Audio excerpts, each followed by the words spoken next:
설 명절을 지내고 있습니다. 따뜻하고 행복한 명절이 되기를 바라겠습니다. 최고의 명절은 우리 구원의 하나님을 모시고 지내는 명절이 되겠습니다. 우리나라의 모든 가정이 그런 가정이 되기를 바라겠습니다. 세상 사람들은 미신과 우상을 섬기는 명절이지만 우리 명절은 하나님을 섬기는 명절입니다. 왜 하나님을 섬기는 명절이 되어야 되는가?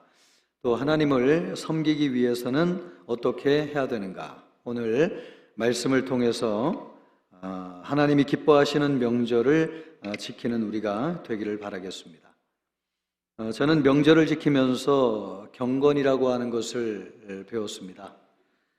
비록 우상인 조상신을 섬기는 것이지만은 제사를 드리면서 마음이 경건해진다 하는 것을 느꼈습니다. 술에 빠져 살던 아버지도 그날만큼은 달라졌습니다. 마치 제사장이 된 것처럼 경건하게 목욕을 재개하고 또 제일 좋은 옷을 꺼내 입고 또 집안을 깨끗하게 소재를 하고 제사상을 차리고 제사를 주관했습니다. 조상을 섬기는 데 있어서 한치의 소홀함도 있어서는 안 되었습니다. 조상신을 모셔야지 집안이 평안하기 때문에 그렇습니다. 또 자손이 번창하고 잘 되는 것도 여기에 달려있다고 생각했습니다. 그래서 마음까지도 바르게 했습니다. 이것이 우리 한국 사람들의 정서에 녹아있는 경건이라고 하는 것이죠. 사람은 영적인 것이 채워져야 되는데 우리나라 사람들은 그 영적인 것을 어디에서 보고 배우느냐? 이 명절에 제사를 드리는 것을 통해서 보고 배웁니다. 또 명절을 지키면서 가문의 소중함을 배우게 되죠. 1년에 한 번 족보 얘기를 하는 날이 그날입니다. 조상이 누구이고 몇 대 손이고 또 우리가 무슨 공파에 무슨 성씨다 이런 것들을 가르쳐 주는 날이 그날. 지금은 우리가 이렇게 못 살아도 사실 우리 집안은 대단한 집안이었다. 너희는 그런 것을 잊지 말고 살아야 된다. 이런 말을 들으면서 왠지 어깨가 으쓱해졌습니다. 그러면서 자연스럽게 집안의 서열이라고 하는 것, 또 집안의 질서라고 하는 것을 배웠습니다. 이것이 자연스럽게 효라고 하는 것으로 이어졌습니다. 부모님을 공경하고 형제 우애해야 되겠다. 이런 것들을 배우게 되는 것이죠. 사람은 뿌리를 알아야 되는데 그 뿌리에 대해서 명절을 통해서 배우게 됩니다. 그래서 어려움을 이겨내게 되고 또 인생을 안정적으로 살 수 있게 됩니다. 그런 것들을 명절이라고 하는 계기를 통해서 배우게 되죠. 또 명절하면 잊을 수 없는 또 한 가지가 있는데 그것은 모든 것이 풍성하다고 하는 것입니다. 먹을 것이 많이 있습니다. 사람은 영적으로 정신적으로만 만족한다고 해서 되는 것이 아니고 육체적인 존재이기 때문에 또 배불리 먹고 마시는 것이 있어야지 행복하고 만족할 수 있습니다. 우리가 옛날에 참 어렵게 살았는데 그런 만족을 어디에서 얻느냐? 명절을 지내면서 얻게 됩니다. 무엇보다도 먹을 것이 많습니다. 또 설 명절에는 아이들이 세뱃돈을 받습니다. 우리 아이들도 명절 때 큰 집에 가자고 하면은 나이든 아이까지도 빠짐없이 갑니다. 가면 일단 먹을 것이 많고 또 세배하면 들어오는 것이 있기 때문에 그렇습니다. 한국 사람들은 이런 명절을 지키면서 이런 정서를 배우게 되죠. 또 집안의 뿌리가 무엇인지를 알게 됩니다. 그리고 풍족하게 사는 만족과 행복이라고 하는 것이 무엇인가 하는 것을 배우게 됩니다. 명절에 조상신을 섬기는 것은 가짜를 섬기는 것이죠. 그러면서도 이런 것을 배운다고 한다면 진짜이신 하나님을 섬길 때는 어떻겠습니까? 하나님은 우리가 진짜로 섬겨야 될 분입니다. 오늘 사도 바울이 우리에게 그것을 말씀하고 있습니다. 1절, 2절 말씀을 보면은 형제들아, 나는 너희가 알지 못하기를 원하지 아니하노니 우리 조상들이 다 구름 아래에 있고 바다 가운데로 지나며 모세에게 속하여 다 구름과 바다에서 세례를 받고, 이스라엘 백성들이 출애굽할 당시의 이야기를 바울이 하고 있는 것입니다. 이스라엘 백성들이 430년간 애굽에서 종살이를 했습니다. 고통으로 신음했습니다. 그 소리를 하나님이 들으시고 이스라엘 백성들을 구원하셨습니다. 홍해를 건너게 하셨는데, 그 사도 바울은 홍해를 건너는 것이 이스라엘 백성들이 민족적으로 세례를 받은 것이다, 그렇게 말씀하고 있습니다. 이스라엘 백성들이 홍해를 건너가지고 광야로 들어갔는데 거기에서 구름 기둥 아래에서 40년을 지냈습니다. 이것이 이스라엘 백성들에게 특별한 의식을 갖게 하였습니다. 거룩하시고 전능하신 하나님이 우리와 함께 하신다고 하는 의식, 하나님이 우리를 구원하셨다고 하는 영적으로 특별한 의식을 이스라엘 백성들이 갖게 만들었습니다. 얼마나 특별하고 놀라운 것인지요? 이것이 이스라엘 백성들의 민족적인 영적인 정체성이 되었습니다. 우리는 하나님의 백성이라고 하는, 하나님이 우리를 구원하셨다고 하는, 지금도 하나님이 우리와 함께 하시고 계시다고 하는 이런 특별한 영적인 정체성, 우리의 뿌리는 하나님이라고 하는 것, 바로 이런 의식을 이스라엘 백성들에게 갖게 하였습니다. 이스라엘 백성은 하나님 안에서 영적인 만족뿐만 아니라 육체적인 만족을 얻는 법을 배웠습니다.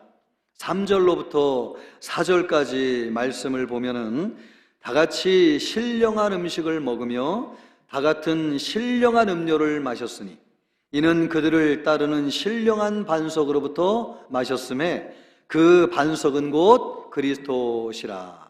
광야 생활을 하면서 신령한 음식을 먹었는데 하나님이 하늘에서 내려주시는, 광야에서 먹을 것이 없잖아요. 그런데 하늘에서 하나님이 이스라엘 백성들에게 40년 동안 만나를 내려주셨습니다. 또 마실 물이 없을 때에는 반석을 쪼개서 물을 마시게 하셨습니다. 이스라엘 백성들은 광야 생활을 40년 하면서 먹고 마실 것이 전혀 없었지만은 줄이거나 목마르지 않았습니다. 하나님이 먹여주시고 입혀주시고 부족함 없이 살게 하셨습니다. 그래서 그때를 생각하면 참 어려웠다, 가난하다, 힘들다, 이런 생각보다는 항상 그때를 생각하면서 이스라엘 백성들은 좋았습니다. 우리의 뿌리가 하나님이라고 하는 거룩한 자부심을 갖게 되었습니다. 하나님은 언제나 영적인 만족을 주시는 분이시고 또 육신적인 만족을 주시는 분이라고 하는 것을 알게 되었습니다. 이것이 이 이후에 이스라엘 백성들의 삶에 지대하고 절대적인 영향을 미쳤습니다. 그래서 지금도 이스라엘 백성들은 하나님을 섬겨야 되는 분으로 모시며 살고 있습니다. 사도 바울이 오늘 우리에게 얘기하고자 하는 것은 우리도 섬겨야 될 분이 하나님이시라는 것이죠. 1절 말씀을 보면 형제들아 나는 너희가 알지 못하기를 원하지 아니하노니 우리 조상들이, 여기에서 형제들은 고린도 교인을 이야기하는데 고린도 교인은 유대인이 아니라 이방인들이었습니다. 그런데 그 이방인들을 향해서 이스라엘 백성들이 우리의 조상이다라고 사도 바울이 가르치고 있는 것입니다. 그러니까 이스라엘 백성들이 믿는 하나님과 이방인인 우리가 믿는 하나님이 동일한 분이라고 하는 것을 말씀하는 것이죠. 또 4절 말씀을 보면 이스라엘 백성들이 광야에서 물을 마셨던 반석이 그리스도라고 말씀하고 있습니다. 이 반석이라고 하는 말이 헬라어로 페트라입니다. 이 페트라가 성경에서 중요하게 언급되고 있는 곳이 있는데 마태복음 16장 18절 이 말씀을 보면은 베드로의 신앙 고백을 받으신 예수님께서 이 반석 위에 내 교회를 세우리라, 이 반석 위에 내 교회를 세우리니, 여기에서 이 반석이라고 하는 말이 페트라라고 하는 말입니다. 그러니까 여러분, 이 말씀이 무엇을 의미하는 것입니까? 이스라엘 백성들의 뿌리하고 우리의 뿌리가 같다고 하는 것을 이야기하는 것이죠. 그러므로 우리가 섬겨야 될 분도 이스라엘 백성들이 섬겼던 하나님이라고 하는 것을 사도 바울이 가르쳐주고 있습니다. 교회 나오는 어떤 분들은 성경은 이스라엘의 역사인데 우리는 한민족이고 역사와 뿌리가 다른데 우리가 이스라엘 백성들의 역사를 알아야 될 이유가 무엇이냐, 그러면서 교회 나오면서도 하나님을 제대로 믿지 못하시는 분들이 계십니다. 그것에 대해서 사도 바울이 이야기하고 있는 것입니다. 이스라엘 백성들이 믿었던 하나님이 우리가 믿는 하나님과 동일하신 하나님이시다. 이스라엘 백성들이 먼저 믿은 것은 이방인 우리를 구원하기 위해서 하나님이 그들을 먼저 부르신 것뿐이지 사실은 그들을 부른 것도 우리를 구원하기 위해서 부른 것이다. 그러므로 우리가 믿는 하나님이나 이스라엘 백성들이 믿는 하나님이나 동일한 하나님이시다. 그러므로 우리가 섬겨야 될 분이 하나님이시다 라고 하는 것을 우리에게 말씀해 주고 있는 것입니다. 여러분, 우리는 동방의 이름 없는 나라, 또 그런 우리나라를 하나님이 우리를 찾아오셨습니다. 500년 동안 유교에 찌들려 있었던 나라, 그래서 자유인보다도 종이 더 많은 나라였습니다. 그리고 양반과 왕족이 얼마나 타락했는지요. 부패하여서 쇄국 정책으로 자기들의 이익을 챙기면서 힘이 없어가지고 나라를 빼앗긴 나라가 우리나라였습니다. 그런 나라를 하나님이 불쌍히 여기셔가지고 선교사들을 보내서 찾아오시고 복음의 말씀으로 우리를 구원하셨습니다. 그래서 구원받고 종살이에서 해방되게 되었고 여자와 약자들의 인권이 신장되고 모든 사람들이 교육을 받아가지고 문맹에서 탈피하고 오늘날 많은 사람들이, 여러분, 우리 민족이 전 세계 열방 가운데서 뛰어난 민족이 되게 하셨습니다. 바로 이것이 하나님이 우리에게 찾아오셔서 우리 민족의 하나님이 되심으로 이루어진 일이었습니다. 여러분, 예수님이 우리를 구원하지 않았다고 하면 지금 우리는 어떻게 살고 있겠습니까? 저는 어렸을 때를 생각하면은 생각나는 장면이 하나 있는데, 아버지들이 이 농사가 없는 겨울철에 연기가 차역한 사랑방에 모여 앉아가지고 하루 종일 화투를 치는 모습이 생각이 납니다. 그 옆에서 개평을 뜯는다고 하는데 10원, 20원, 광박이 나면은 10원, 20원 이렇게 그것이 참 얼마나 좋은 추억이었는지요. 그래가지고 이제 때가 되면 돈 주고 막걸리를 받아오라 가면 노론 주전자 가지고 도가에 가가지고 술 받아올 때에 배가 고프니까요, 한 모금씩 꿀꺽꿀꺽 하다가 배를 채운 기억이 지금도 있습니다. 하루 종일 아버지들이 할 일이 없으니까 겨울에 그렇게 시간을 보내는 거예요. 그러다가 이제 해걸음 때 집에 들어올 때쯤에는 만취가 돼가지고 온 동네가 떠나가도록 소리를 지르는 것이죠.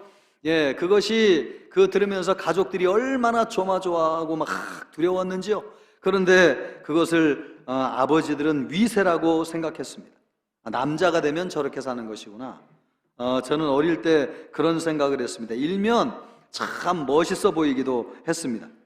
그런데 만약에 제가 우리 아버지처럼 그런 인생을 살았다고 하면 어떻게 될 뻔했습니까? 저도 술 먹고 인생을 허비하면서 아내와 자식들을 불행하게 하는 인생을 살았을 것입니다. 그러나 그런 날을 찾아오신 분이 계신데 우리 하나님이 저를 찾아오셨습니다. 그래서 교회 나가서 예수님을 믿게 하셨습니다. 그리고 술을 먹는 것은 죄라고 하는 것을 가르쳐 주셨습니다.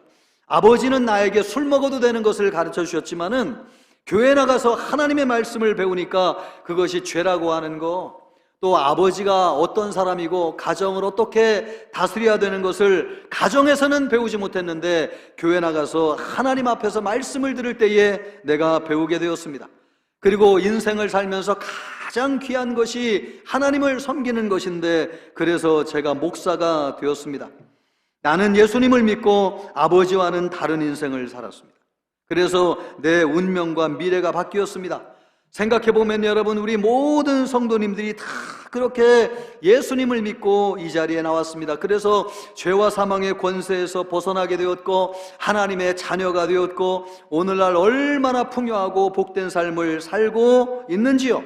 이것을 생각해보면 지금의 우리가 된 것은 하나님의 전적인 은혜였습니다.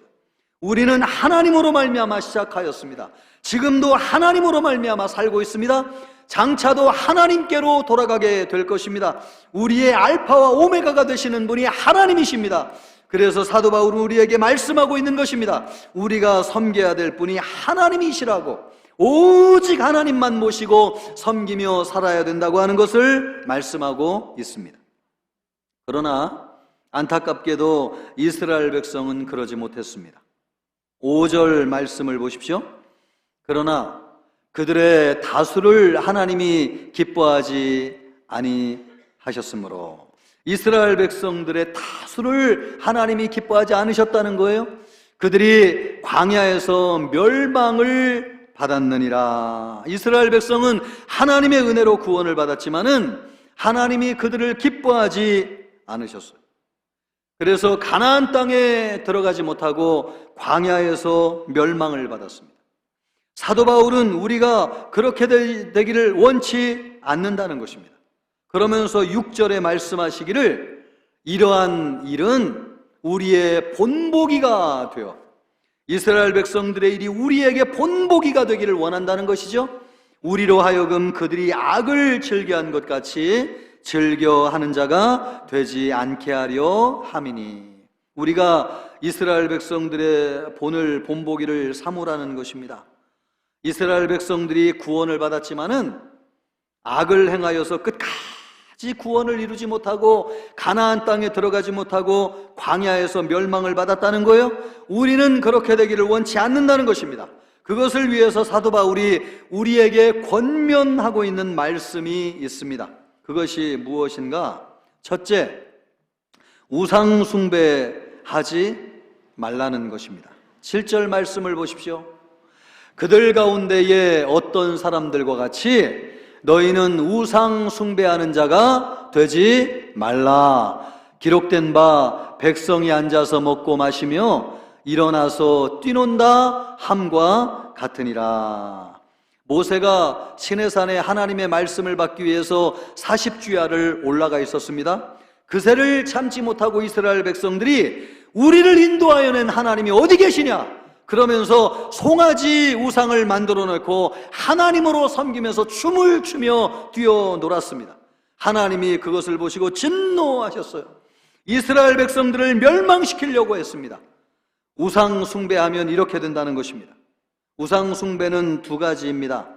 하나는 하나님 외에 다른 신을 섬기는 것이고, 또 하나는 하나님을 섬기기는 하는데 하나님을 형상으로 만들어 가지고 섬기는 것입니다. 이스라엘 백성들은 처음에는 하나님을 섬기면서 하나님의 형상을 만들어 섬기는 우상 숭배를 했습니다. 그러나 시간이 점점 지날수록 하나님이 아니라 다른 신을 섬기기 시작했습니다. 이로 인해 가지고 이스라엘 백성들이 나라가 멸망하고 가나안 땅에서 쫓겨나 가지고 70년간 바벨론에서 포로 생활을 했습니다. 우상 숭배하면 하나님이 그 땅에서 내치십니다. 우상 숭배할 때 하나님이 기뻐하지 않으세요. 우상 숭배의 본질이라고 하는 것은 하나님께 돌려야 될 영광을 다른 것에 돌리는 것입니다. 지금 우리는 다른 신을 만들어 가지고 우상을 숭배하는 것은 아닙니다. 그렇다고 해가지고 우리에게 우상 숭배가 없는 것은 아니죠. 여러분, 북한을 보십시오. 북한에서는 김일성, 김정일, 김정은, 이 3부자가 하나님의 자리를 대신 차지하고 있습니다. 백성들의 먹고 마시는 모든 것이 그들의 은혜라고 가르치고 있습니다. 북한에서는 가장 큰 동상이 김일성 동상이고 또 김정일 동상입니다. 집집마다 사진을 붙여놓고 있어요. 그래서 집에서 불이 나도 옷까지는 못 챙겨와도, 자식은 못 구해도 그 사진은 꼭 챙겨 나와야지 어려움을 당하지 않습니다. 그것이 얼마나 이 사람들에게 각인이 되었냐면, 어떤 탈북자가 남한으로 내려왔는데 탈북하면서도 가슴에 김일성 사진을 품고 내려온 사람을 본 적이 있습니다. 여러분, 북한이 왜 망하고 있습니까? 하나님께 돌려야 될 영광을 사람에게 돌리는 우상 숭배를 하고 있기 때문에 그렇습니다. 그러면 우리나라는 다른가? 우리나라도 이런 우상 숭배가 진행되고 있습니다. 우리나라에는 사실은 치열한 역사 논쟁이 보이지 않게 아주 심각하게 진행되고 있는데, 그것이 뭐냐면 누가 지금의 대한민국을 만드는데 더 큰 공을 세웠는가? 소위 말해서 민주화의 공이 누구에게 있느냐 하는 것입니다. 이것을 가지고 30년을 넘게 국민위에 군림하는 사람들이 있습니다. 그것도 부족해가지고 법을 만들어가지고 대대로 그 사람들의 자손들이 혜택을 물려주는 그런 법을 만들려고 하는 사람들이 있습니다. 공로로 따지면 여러분이 공로가 누구의 공로입니까? 말없이 산업화를 위해서 희생하고 민주화를 뒤에서 지원하였던 대다수의 국민들의 공로이지, 앞에서 이름을 내걸고 일하였던 사람들의 공로라고 할 수 있겠습니까? 그 사람들은 그 시대에 쓰임받은 사람들이고 그에 합당한 보상과 공로를 이미 받은 사람들입니다. 우리가 아는 것처럼 대통령도 하고 장관도 하고 국회의원도 하고 할 거를 다 했습니다. 영원히 그 영광을 영원히 누리려고 해서는 안 되겠습니다. 그들은 그 시대에 하나님이 쓰시는 종들에 불과합니다. 영광을 오직 하나님께 돌려야 합니다. 하나님이 우리나라를 불쌍히 여기셔서 금세기 어떤 나라도 이루지 못한 산업화와 민주화를 이루게 하셨습니다. 우리가 여러분 강대국의 압박 속에서도, 북한의 위협 속에서도 그것을 극복하고 지금의 대한민국을 만들었습니다. 기적이에요. 사람의 힘으로는 불가능하다고 이야기하고 있습니다. 누가 한 것입니까? 하나님이 하신 것이죠. 성도들의 눈물의 기도를 보시고 하나님께서 은혜를 베푸셔서 오늘의 대한민국이 있게 하셨습니다. 그러므로 모든 공로와 영광을 오직 하나님께 돌려야 됩니다. 그런데 지금 우리나라는 그것을 사람들이 차지하려고 싸우고 있습니다. 이것이 무엇이냐? 성경이 우리에게 말씀하고 있는 우상숭배하지 말라는 것이죠. 기사를 보니까 말이에요, 요즘 명절인데 자녀들이 또 형제 친척들이 고향이나 명절에 가고 싶지 않다는 것입니다. 왜 그러냐 물었더니 만나면 좌우로 나뉘어져 가지고 싸운다는 거예요.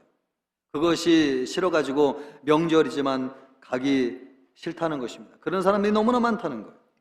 이것이 지금 우리나라에서 벌어지고 있는 우상숭배입니다. 하나님께 돌려야 될 마땅한 영광을 사람에게 돌리려고 하는 것이죠. 온 국민이, 여러분 이제 공로를 사람에게 돌려서는 안 되겠습니다. 모든 국민이 오늘의 대한민국이 있기까지 하나님께 감사해야 되고 우리 하나님 앞에 영광을 올려야 됩니다.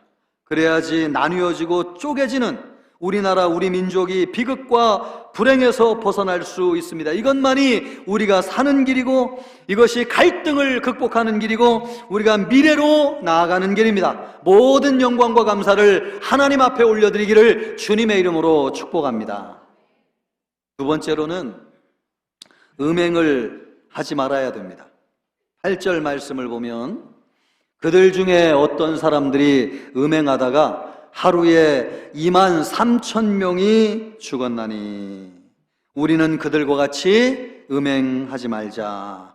이스라엘 백성들이 광야 생활하면서 그 하나님의 불기둥 구름기둥의 인도함을 받는 영광스러운 광야 생활 가운데서도 음행을 하였는데 이방 여인들을 만나가지고 육체적인 관계를 맺었습니다.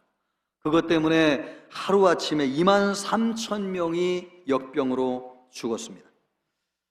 성경이 음행을 금하는 아주 중요한 영적인 의미가 있습니다.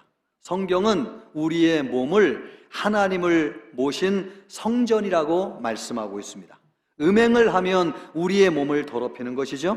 그래서 성전을 더럽히기 때문에 하나님이 우리와 함께 할 수 없습니다.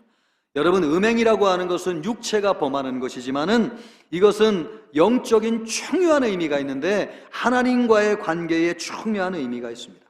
오늘날 많은 현대인들이 거룩하지 못한 이유가 무엇입니까? 음행을 많이 하기 때문에 그렇습니다.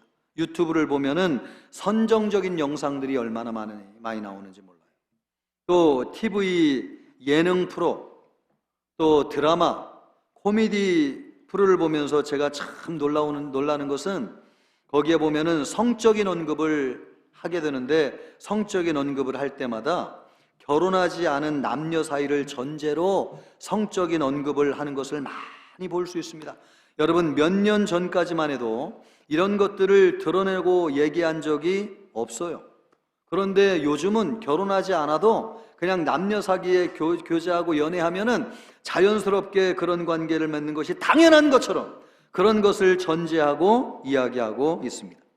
이것이 자유롭고 분방해서 좋은 것 같지만 사실은 심각한 영적인 손해를 끼칩니다. 성적인 것과 영적인 것이 상관관계가 있는데요, 성적인 것이 오픈이 될수록 하나님과의 관계가 멀어집니다. 하나님과의 관계만 멀어지는 것이 아니에요. 부부관계도 멀어집니다. 오늘날 많은 가정이 깨지는 이유가 무엇입니까? 바로 이런 음행의 문제 때문에 그렇습니다. 명절 때만 보아도요, 명절 때 형제들이 다 모일 때 안 찾아오는 사람들을 보면 음행으로 인해서 부부관계가 깨어진 사람들이 굉장히 많이 있습니다. 음행이라고 하는 것은 하나님과의 관계를 깰 뿐만 아니라 사람들과의 관계도 불행하게 만드는 것이 음행. 그래서 하나님께서 우리에게 음행을 멀리하라고 말씀하고 있습니다. 세상에서는 모태 솔로라고 하면서 연애 못 해본 사람들을 비웃는데, 저는 우리 교회 청년들이 참 그렇게 자랑스러울 수가 없습니다. 제가 우리 교회 모든 청년들을 다 아는 것은 아니지만 우리 교회 많은 청년들이 참 거룩하고 또 경건한 청년들이 너무너무 많습니다. 세상 사람들처럼 사귄다고 해가지고 넘지 말아야 될 선을 막 넘는 청년들이 없어요. 세상이 그렇다고 우리 청년들이 다 그런 것이 아닙니다. 사귀면서도 믿음 안에 사귀고 말씀 안에서 교제하면서 신실하게 결혼을 준비해가는 청년들이 얼마나 많은지요. 그 청년들을 볼 때마다 참 귀하다, 아름답다, 축복하고 싶은 마음이 얼마나 많은지요. 이런 청년들은 대부분 어떤 청년들이냐? 믿음의 가정에서 자란 청년들입니다. 그러므로 우리 어른들이 가정에서 건강한 부부관계를 보여주는 것이 얼마나 좋은지 모릅니다. 이런 가정은요, 믿는 가정밖에는 없습니다. 믿지 않는 가정에서 이런 가정들이 드물어요. 여러분, 음행을 멀리하고 건강한 부부관계를 갖기를 바랍니다. 그것이 우리가 행복한 길이고 또 우리 자녀들을 행복하기 위해서 아주 중요한 요소라고 하는 것. 이번 명절을 보내면서 여러분이 신앙 안에서 아름답고 행복한 부부관계를 보여줌으로 말미암아 다른 형제들에게 선하고 좋은 영향력을 미치는 우리 모든 청천교회 성도님들 되기를 주님의 이름으로 축복합니다. 세 번째로는 원망하지 말아야 합니다. 10절 말씀을 보면요, 그들 가운데 어떤 사람들이 원망하다가 멸망시키는 자에게 멸망하였나니, 멸망하다가 너희는 그들과 같이 무엇하지 말라고요? 원망하지 마라. 이스라엘 백성들은 40년 동안 하나님의 은혜로 살면서도 원망을 입에 달고 있었습니다. 원망한다고 하는 것은 책임을 하나님께 전가한다, 그런 뜻이에요. 하나님, 우리가 애굽에서 잘 살고 있었는데 왜 우리를 불러내셔가지고 이 광야에서 생고생을 하게 만드십니까? 그것이 원망하는 것입니다. 이스라엘 백성은 40년 동안 광야에서 그렇게 하나님을 원망했습니다. 조금만 힘들면 하나님께 불평하고 원망했습니다. 그런 사람들은 하나같이 다 멸망을 당하고 가나안 땅에 들어가지 못하고 광야에서 멸망했습니다. 이 원망한다고 하는 것이 우리나라 속담과 비슷한 게 하나 있는데, 여러분, 우리나라 속담에 이런 거 있습니다. 물에 빠진 사람 건져 주었더니 뭘 내놓으라고 한다고요? 예, 보따리 내놓으라고 한다. 하나님이 여러분 우리를 구원하신 것이 얼마나 놀랍고 감사한 일이에요. 그런데 문제가 있으면, 일이 안 되면 누구 핑계를 대느냐? 하나님을 핑계대는 것입니다. 왜 나에게 이런 어려움을 주시나요? 차라리 믿지 않게 하셨으면 더 좋았을 것을 왜 예수 믿게 하셔서 이런 고난을 당하게 하시나요? 여러분, 이런 것을 입에 달고 있습니다. 바로 이것이 하나님을 원망하는 것, 하나님께 책임을, 잘못하면 여러분 우리에게 들어온 복도 차버리는 수가 있습니다. 그래서 원망하지 말아야 돼요. 조심해야 됩니다. 개가 밥그릇을 뒤엎는 것을 보신 적이 있습니까? 저는 어릴 때 보니까 개를 옛날에는 이렇게 목줄을 해가지고 키웠는데 줄이 짧다 보니까 이렇게 막 지가 막 움직이다가 이 줄이 칭칭 간 경우 줄이 짧아요. 그럼 밥그릇은 저기 있는데 가까이 먹을 수가 없잖아요. 개도 똑똑해요.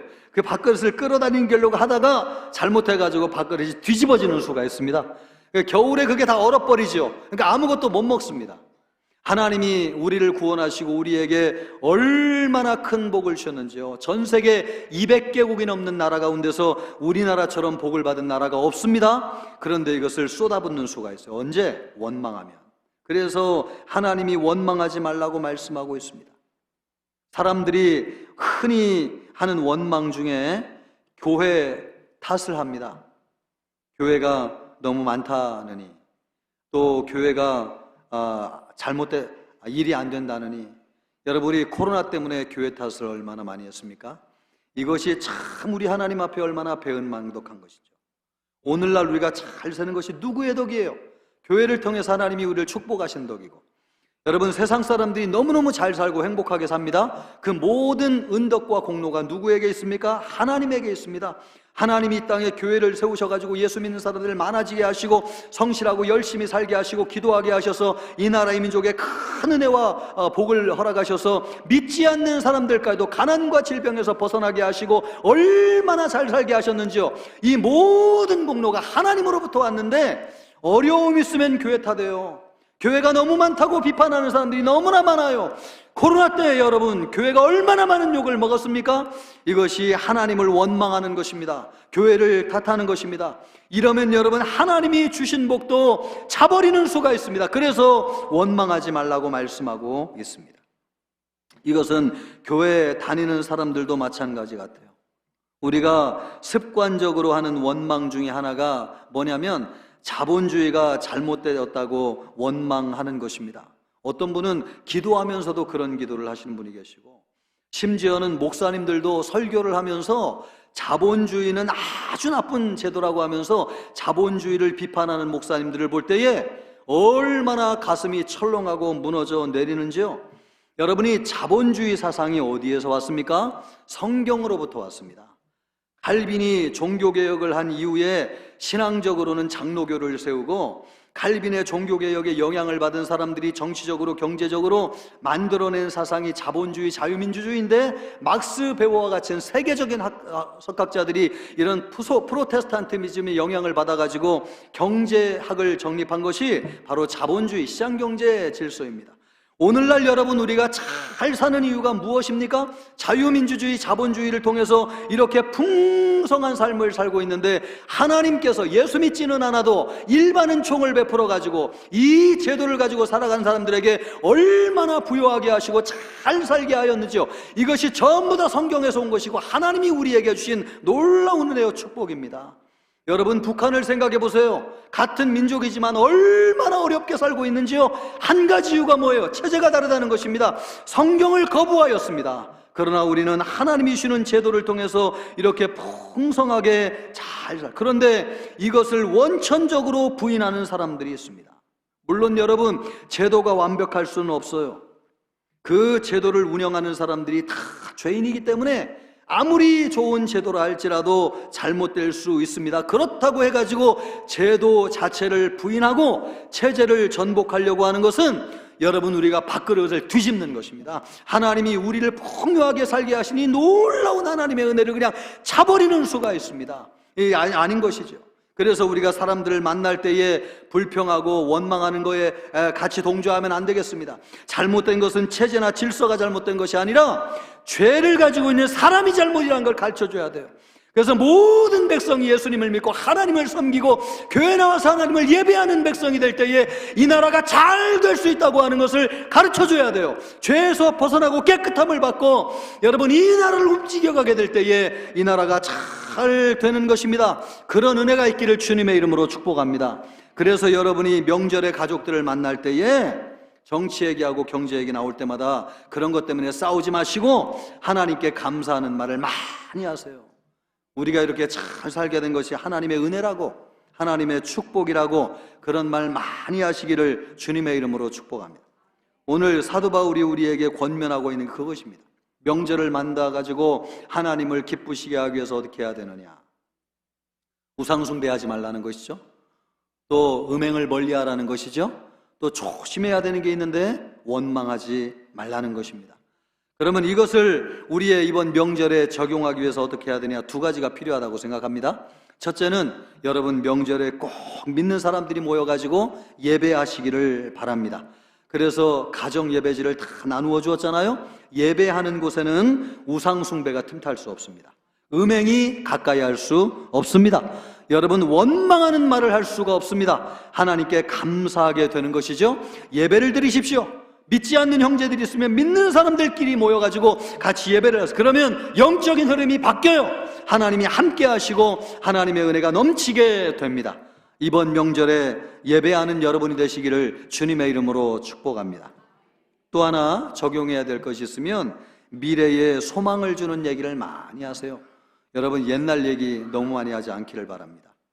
여러분 옛날 얘기 하다 보면은 옛날에 쌓인 감정이 나오다가 이제 한 잔, 두 잔 마시게 되면 이제 주먹 다툼하면서 싸우게 되고 일이 어려워져요. 그리고 현재 어려운 얘기도 별로 하지 마세요. 하나님이 우리에게 좋은 미래를 예비하고 계십니다. 여러분 믿습니까? 그래서 현재 어렵다고 너무 불평하고 원망하지 마세요. 그런 얘기 하다 보면 꼭 무슨 얘기 합니까? 정치 얘기하고 경제 얘기하고 정치가들 막 비판하다가 상대방 진영 막 비판하다가 결국 감정 상해가지고 돌아오는 일들이 너무나 많이 있습니다. 우리 아이들에게도요 좋은 점만 얘기하시고 잘하는 것만 얘기하시고 장점만 여러분 얘기해 주시기를 바랍니다. 취업 얘기, 결혼 얘기 내가 누차하지 말라고 얘기하는데 여러분 그런 얘기 해도 도움이 되지 않는 거 그런 얘기 듣는다고 결혼하는 애들 본 적이 없고 성적 얘기한다고 성적이 올라가는 애를 본 적이 없습니다. 그냥 편안하게 그래 칭찬하세요. 여러분의 손자, 손녀들, 조카들, 여러분의 자녀들 칭찬하시고 용기 주는 얘기 많이 하시고 무조건 축복하십니다. 여러분 말씀대로 될 줄 믿습니다. 그러면 모든 것이 원망이 떠나가고 잘 되게 되어 있습니다. 이번 명절 우리 모든 청천교회 성도들이 모든 집안마다 축복의 통로가 되어서 예배하고 미래에 대한 좋은 얘기함으로 말미암아 하나님이 기뻐하시는 명절을 올려드리기를 우리 주님의 이름으로 축복합니다.